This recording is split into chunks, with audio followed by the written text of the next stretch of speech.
It's time for this week's episode of Brandon Sports Talk, featuring in-depth interviews from those who are trending in the world of athletics.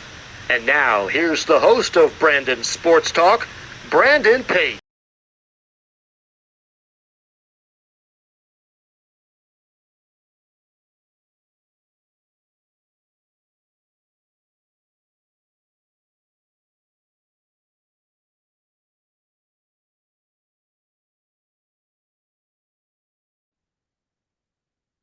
Welcome back to Brandon Sports Talk. In today's episode, I had the privilege to interview the Baldwin Wallace head women's basketball coach, Coach Cheri Harrer. How are you doing today? I'm doing great, Brandon. How are you? I'm doing good. Can you talk about how you knew that you wanted to get started in your coaching and your collegiate career? Yeah, I got started actually. If you want to go way back, just to coaching in general, I was originally wanted to be a veterinarian in my 8th grade. He was actually our phys ed teacher, coached the boys basketball. We did not have girls junior high basketball.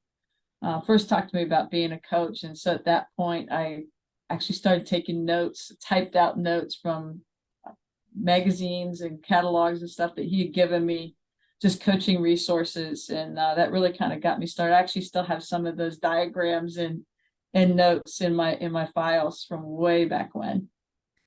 Of course, what was that like getting to go to Finland and playing collegiate basketball? Yeah, it was a good experience. I was actually recruited both as volleyball and basketball.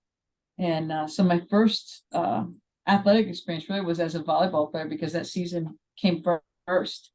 And it was a good experience. I learned a lot in a lot of ways. And I also did track actually for 3 years as well. So stayed really busy with athletics and yeah, and at the same time, my summers were spent coaching basketball camps. So learned a lot even through that process of coaching a lot in camps in the summertime, whether it be at my high school. I did Dick Baumgartner shooting camp 3 weeks every summer.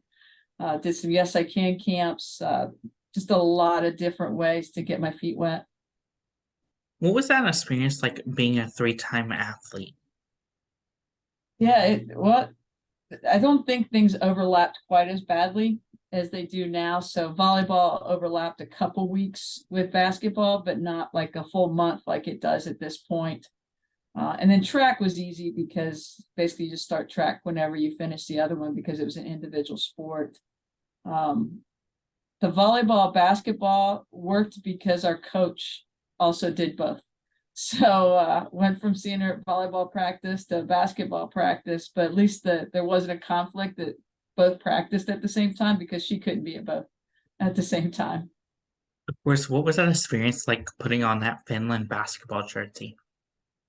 It was a really, it's kind of surreal. We didn't have a lot of opportunities. Women's sports were just kind of coming on at that time. And, like I said, our junior high didn't even have girls basketball. So played 4 years of high school and went on to college. And it to be honest, it didn't feel a whole lot different than it did in high school, just because it was a great opportunity. I was appreciative of the opportunity, but everything was pretty much in its infancy at that time.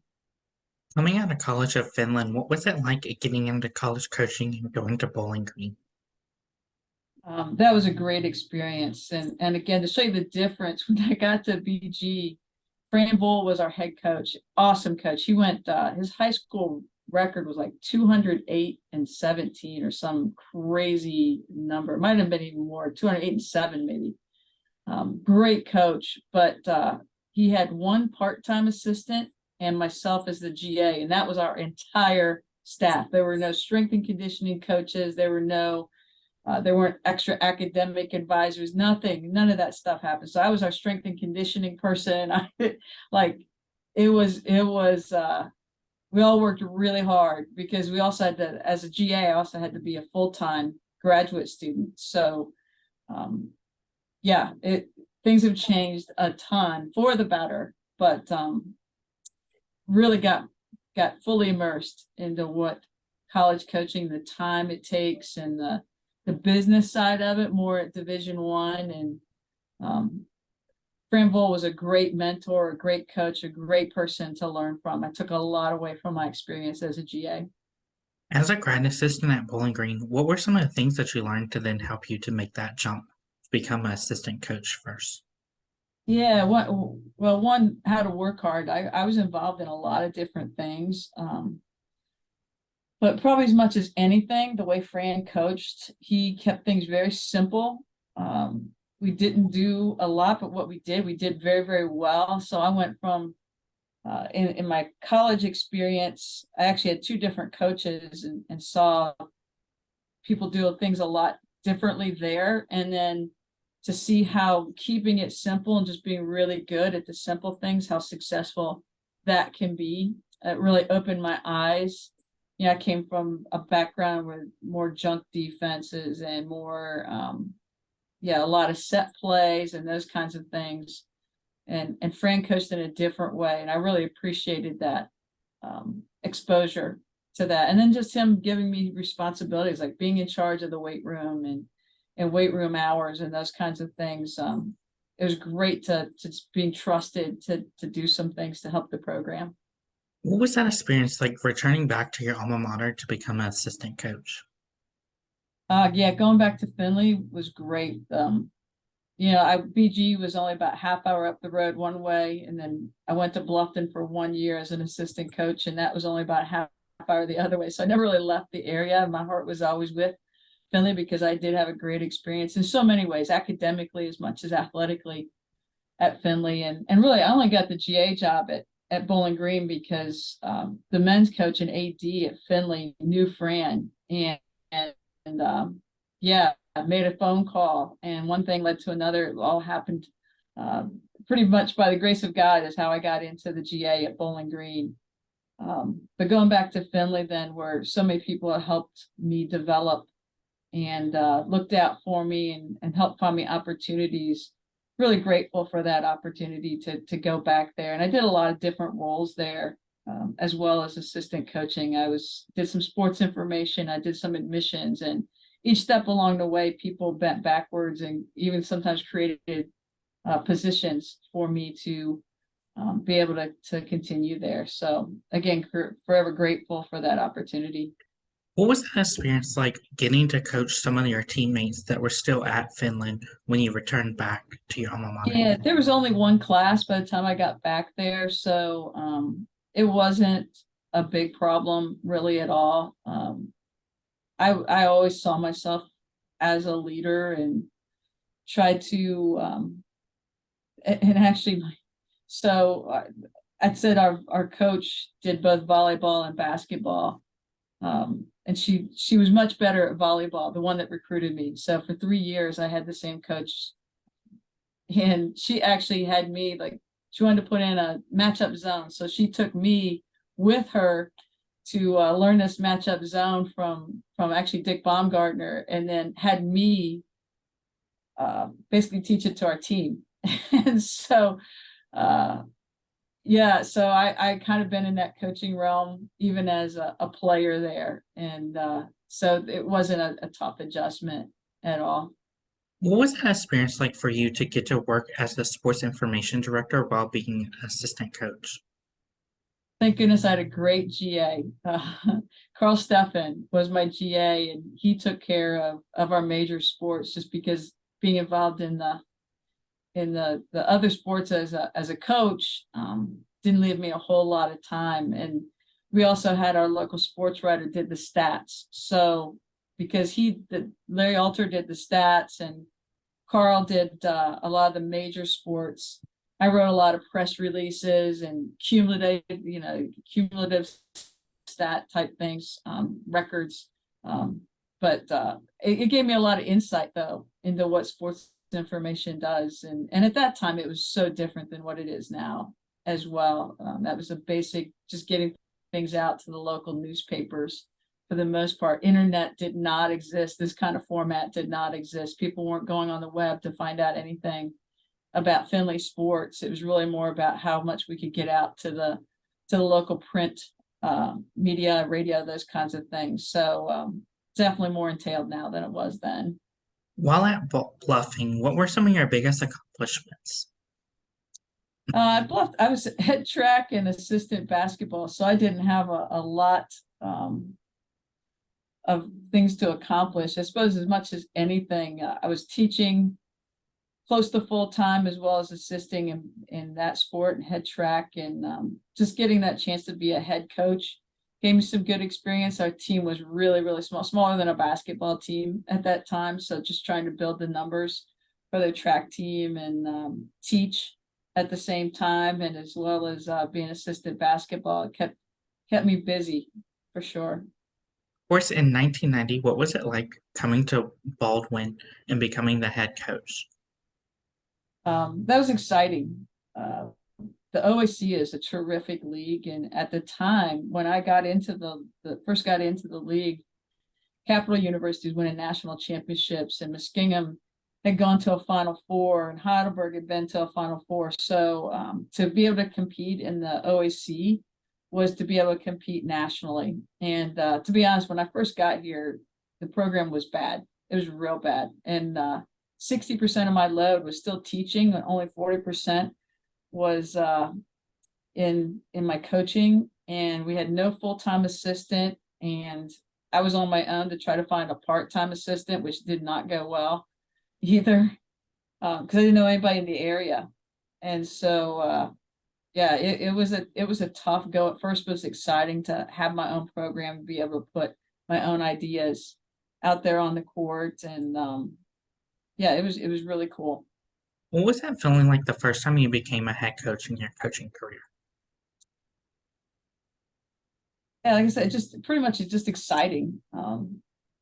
The good thing about the situation here is they had never been good. The school record for wins was 12 in a whole season. They'd never won more than 12. And so anything I did positive was positive. Like there was nowhere to go but up.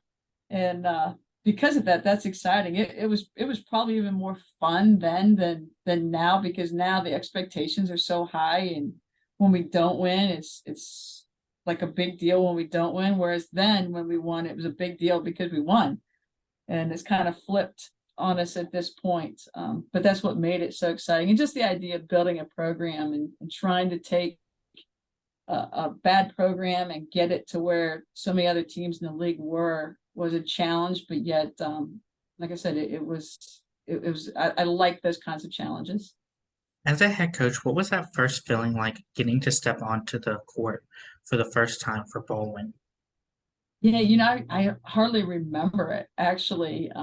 If I remember right, our very first game was at a tournament in North Central. I know it was our first tournament. I can't remember if that was our first game. I think it was. It was a tip-off tournament in North Central in Illinois. And these games were already scheduled by the time I got the job. And our first game was against the defending national champs, which was Hope at the time. And we actually won the game. And that was pretty exciting. I can't remember if we won that first game or we lost. You know what? We lost our first game in North Central, got pounded, and then turned around the next day and beat Hope, which obviously had graduated quite a few from their national championship the year before, but still pretty cool thing. We went 1-1, lost to North Central badly, but beat the defending national champ.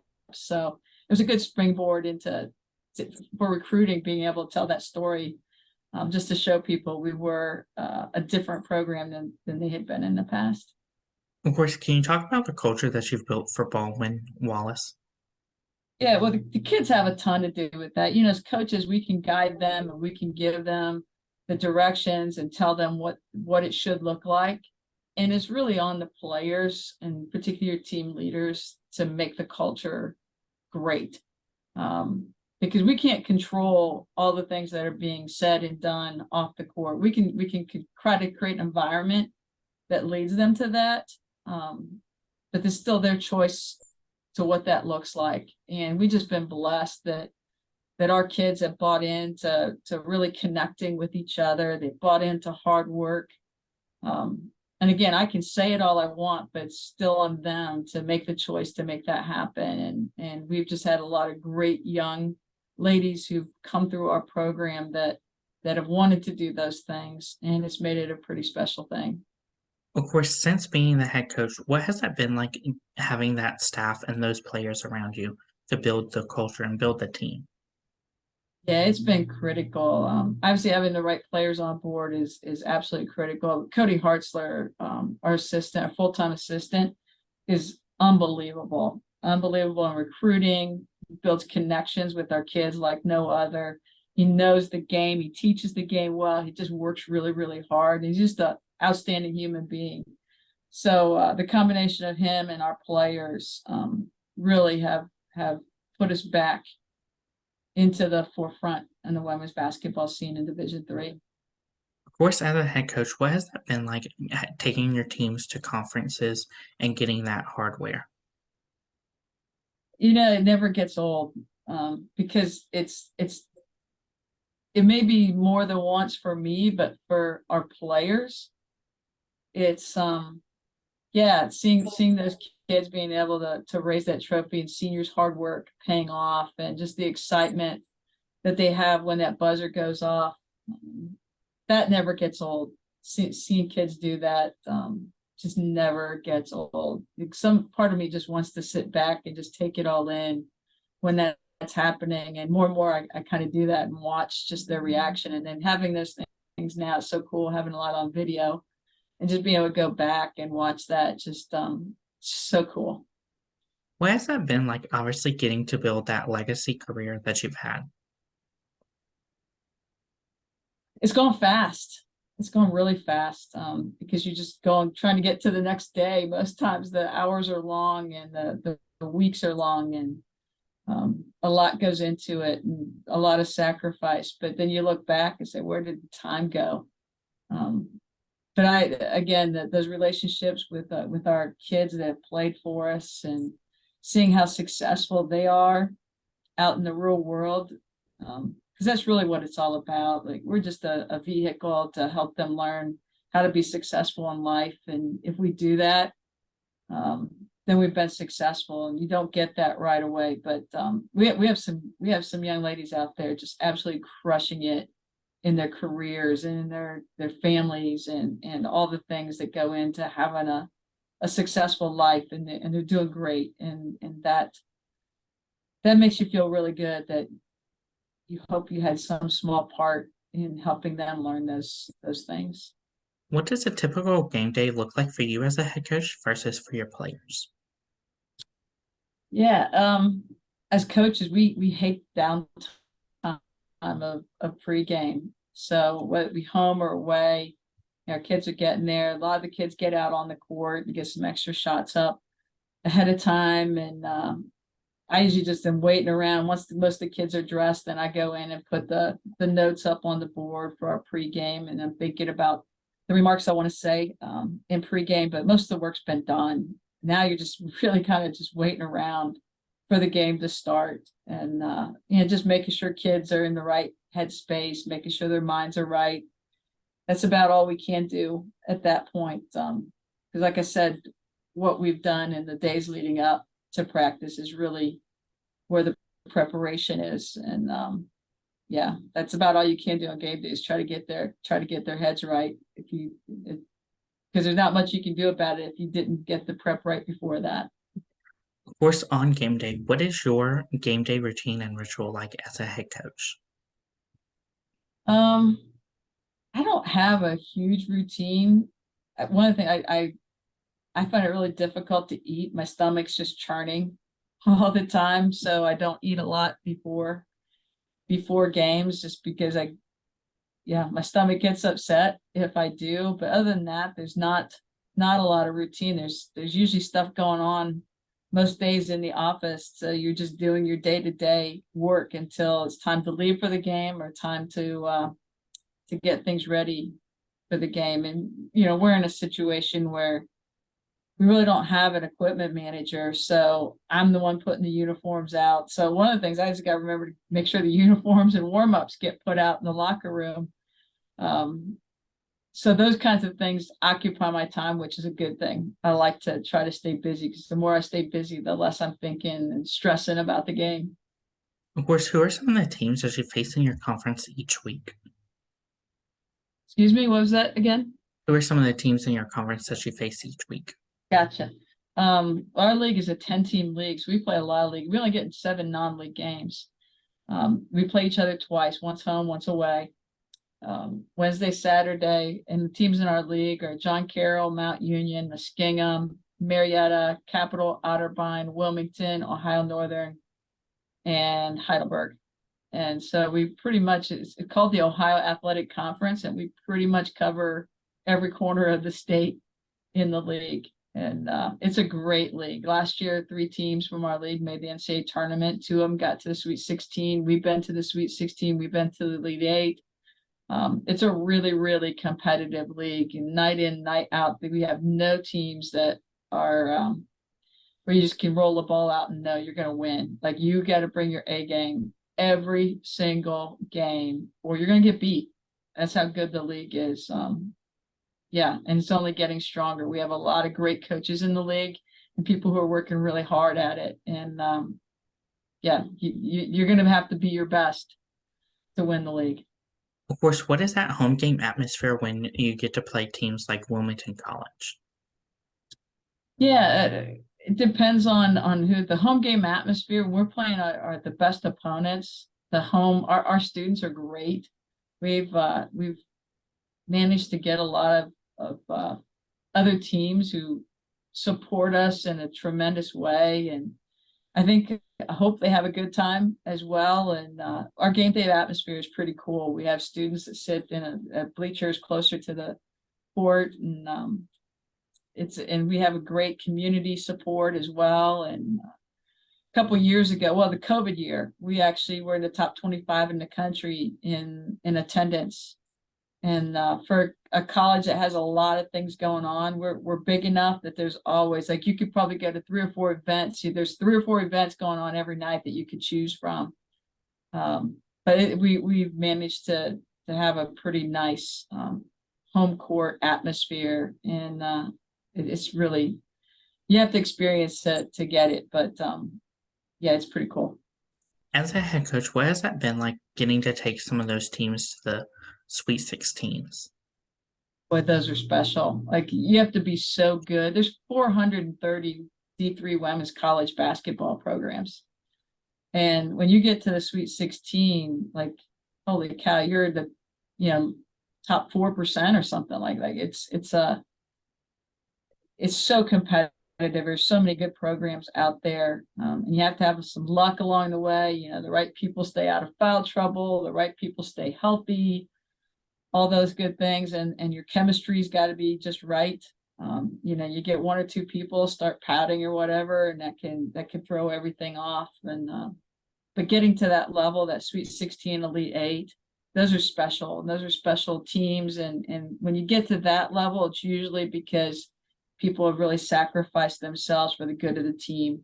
Yeah, I don't know, like, it's hard to have enough talent that talent alone will get you to that level. Your culture has to be pretty elite in order to get to that level. And so normally those teams, you don't want the season to end, just because it's such a fun group to work with, because of that chemistry and because of the kind of kids they are. As the head coach, what has it been like, obviously, getting to coach in the postseason and going to those tournaments like the Sweet 16, the Elite 8, and the Final Four? Yeah, it's kind of a double-edged sword. It's the most exhausting time of the year, because you're doing so many preps and watching film and really just trying to make sure you do everything you can in your preparation.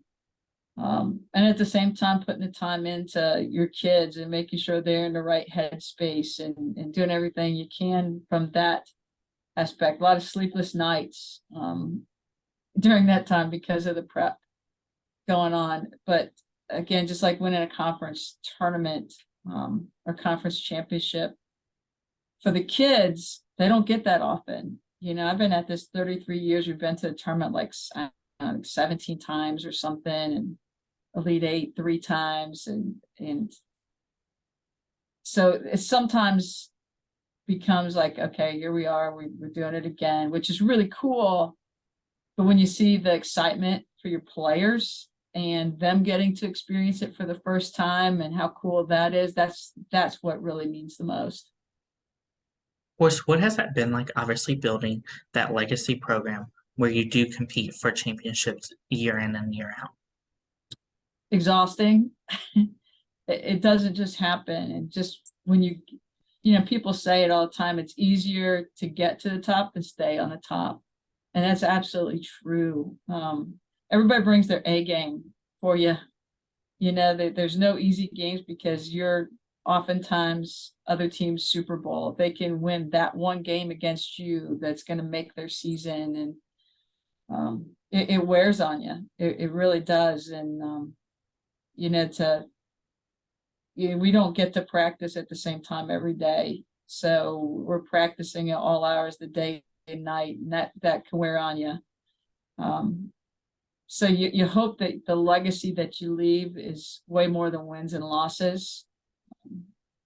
You hope the legacy is, again, the success that your players are having when they go out in real life. And you hope they look back on their experience with a lot of fond memories. And, that's what you're really hoping in the long run to do. And at the same time, you're competitive and you want to win because you're a competitor. You wouldn't do it if you didn't want to compete. And so all those things rolled into one, and trying to keep that balance is sometimes the tough part, but hopefully we've done it the right way and our kids do have a great experience. What does that recruitment process look like for those prospective student athletes looking to come to Baldwin? Yeah, it's pretty much the same at every level. Obviously, the big time D1s offer kids in 8th grade, 9th grade. We don't have anything to offer because in D3 we don't have athletic scholarships. But the process itself is very similar. For us, Cody, our assistants, often calling them in their junior year. And we don't have some of the same rules as D1 and D2, so we can call them sooner and we start sending them things fairly soon after we start identifying them. And then the phone calls start. We get a lot of people on campus yet. Spring, we have 3 recruits visiting this week. Try to get them on campus, and then that process lasts until decision time. And many of our recruits are the process is kind of wrapping up for us, usually around November, December. But we'll have a few that will linger on past that. But yeah, it's a long process, and it's nice though because we really get to know them at a personal level, and we start that connecting. We talk a lot on our program about making connections and those relationships, and so building those relationships with the recruits is really important for us, because that carries right on over into our culture and what we're trying to do in the program. As a head coach, what are some of the things that you look at in those prospective student athletes when out on the road recruiting them? Yeah, to compete at the national level, you really have to look like a D2 team. So we're looking at the same things as scholarship schools are looking at: the length and athleticism, skill set. For us, though, we also have 2 non-negotiables. Are you a great teammate, and do you compete hard? If you don't do those things, that'll probably get you off the list even faster than a skill set issue, because we can help you with the skill set, but we can't always help you with your attitude or your mindset in that way. So those are pretty big deals for us, and the way we play. And again, to be successful, we feel culture really matters. So kids being great teammates is a really, really big deal for us. And those are some of the things we're looking for as we're out evaluating players. For those prospective student athletes, what does that official visit look like at Baldwin? Probably very similar to other places. We don't do as many overnights. COVID changed that a little bit for us, and most of our recruits are within about a 3-hour radius from campus. So what we normally do is start with an unofficial visit and just show them campus, spend time with them as a staff. We just try to get that basic, this is what we're all about. And then in the fall of their senior year, try to get them back on campus for more of an official visit. They can stay overnight if they want to, but it's more social, much more time with our team, because we want that to be a fit.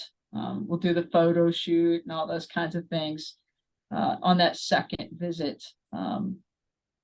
Because to be honest, if we're recruiting the right kids, they're going to get offered from D2. And some people, that's their dream. And we tell them, if you can find a place that culturally feels right for you and they're going to pay for it, that's obviously a great deal for you. And that's what we want. But if they can't find that place that really feels right for them, and we're still in the picture, then we want to get them back and make sure we're right for them with our culture and with the rest of our players in more of an official visit in the fall. But yeah, we'll do everything everybody else does. We'll do the photo shoot. They'll spend time with our players, spend time with us. We might show them, we have different videos and things like that we can use, and just to give them more of an insight of their role and what they could expect as being part of our team. As a head coach, what is it like seeing those players, those freshmen, put on that Baldwin jersey for the first time? It's exciting for them. It's so exciting, and they get pretty geeked up about it. So it's hard not to be excited when you know how excited. And yeah, like they're taking pictures and all that kind of thing. And it's now we'll do a media day before that, so they've actually put it on before that in the media day thing. But yeah, as much as anything, they get pretty excited for that first scrimmage too, that first chance to compete as a college athlete, and then so nervous. You can see the nerves, and yeah, like it's just, again, it's cool because of them. Of course, for those seniors, what is that moment like for you to see them putting on that Baldwin jersey for the last time? Yeah, well, you never know. Ideally, we're in the tournament. You don't know that it's the last time when it is the last time. We've had a lot of seniors. It's more about when they take it off. We've had a lot of seniors who they'll sit in that locker room with the uniform on for a long time after the loss, and just not wanting to take it off. And that's it's a pretty moving thing to know it meant that much to them. Of course, as a head coach, what is it like seeing your seniors go on and go into the corporate world and in their field and or getting into college coaching?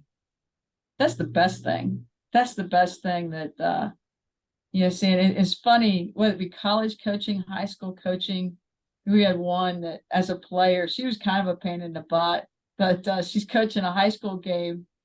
And I didn't realize she was going to be at the game. We were watching somebody else, and there she is. And I go walking up to her, and before I even got within 10 feet, she's like, "Coach, I so get it now." And yeah, that's just, it brings a smile to your face, because all of a sudden she was on the other foot, and it's a whole different experience. But yeah, that's really what it's all about. You see how successful they are and the things that they're doing. That's what really warms your heart and makes you hope you made a difference in them getting there. What is it like, obviously, to get to see those players go on playing professionally, whether it's the WNBA or overseas?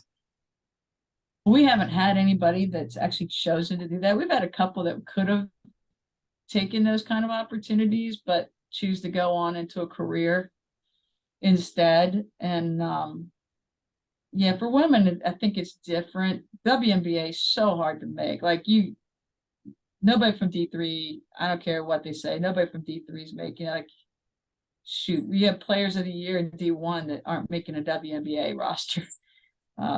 It's so difficult. There's only 144 spots in the WNBA. That's not going to happen. And for women, then to play professionally, otherwise having to go overseas, and many of our kids are real family type kids, and that's difficult for them as well. But yeah, they go on into careers, and it's fun because, like, they'll go into something and they're texting like, "Coach, my boss just talked about this," and it's something we would talk about all the time, and it's just blowing their mind that their boss is saying the same things that Coach did. And those are the things that are really cool.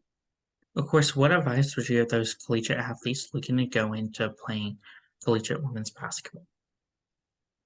Yes, repeat the question. What advice would you give future athletes that are looking to go into playing collegiate women's basketball? Yeah, a couple things. You gotta work really hard. You think you're working hard, and you're probably not working hard enough. The level of hard work goes up at the college level. And then the other thing is probably the biggest thing is be patient. I think so many come out of high school, and whether because it's D3, I don't know, but they think that they had success in high school, so therefore they're going to have all kinds of success in college. And we wouldn't recruit them if we didn't think they could, but it may not happen in the first week. It may not happen in the first month. It might not happen in the first year. They're going to be successful if they're patient and they keep a good attitude and they keep working. Again, we wouldn't recruit them and bring them here if we didn't know that or didn't think that to be true. But you know, if they're not patient, then the mindset goes and they may never reach their potential because the frustration will be too great for the work ethic to overcome. But if they go in with the right mindset, just do all you can to be the best you can be, let it go where it's going to go, you're going to have super success. So that would be the advice I would give them. What advice would you give those players that are looking to enter after their collegiate career into coaching on the college level or even high school levels? Yeah.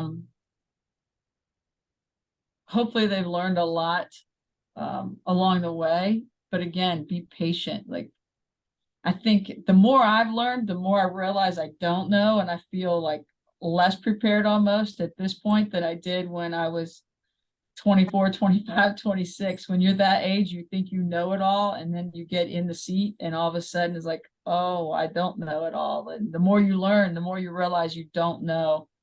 Be a sponge.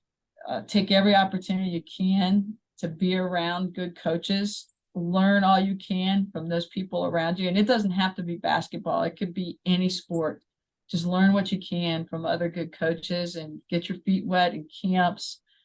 Find ways to go get some coaching experience, and then keep learning all you can about the game. Keep learning all you can about how to coach well, because that's changed. You know, one time it was like a military, I heard this said, and it really made a lot of sense. We were talking about Bobby Knight. You know, Bobby Knight grew up with a military background, so he coached like he was in a military background. You can't coach that way anymore, and the military doesn't work the same way anymore. So go learn all you can about coaching, the art of coaching, the science of coaching, as well as about basketball and the X's and O's and all those kinds of things. What advice would you give those coaches that are looking to become head coaches and run their own program one day? Again, be patient. You think you know it all right now, but you don't. And just go again, get around the right people, learn as much as you can in every way. And the right opportunity will present itself. And yeah, give yourself a chance to be successful by finding some place that gives you at least some decent resources to have success. And then you just got to work your tail off, man, because it gets even harder as a head coach. It gets more stressful. You're not going to sleep as much as you do as an assistant. And yeah, be ready, but keep learning. Even as a head coach, keep learning. What advice would you give those head coaches looking to build their legacy in their program, just like how you have built your legacy? Yeah, make it about the people, and like I just said, keep learning too. Some people who've been in it longer, if you don't change the way you're coaching, you're not going to stay in it. You've got to adjust to this generation of just society. And if you adjust, you learn, keep working hard, but make it about the relationships and about the kids, you're going to find a lot of success. That's great advice. Where can my listeners find you at on social media along with the women's basketball program at? Yeah, that's a great question. Let me look it up real quick. On Twitter, hold on. On Twitter, you can find me at Cheri Harrer, so CheriHarrer. Our team, you can find us at BW_W basketball. On Instagram, let me find us on Instagram. Sorry, I should have been prepared for this.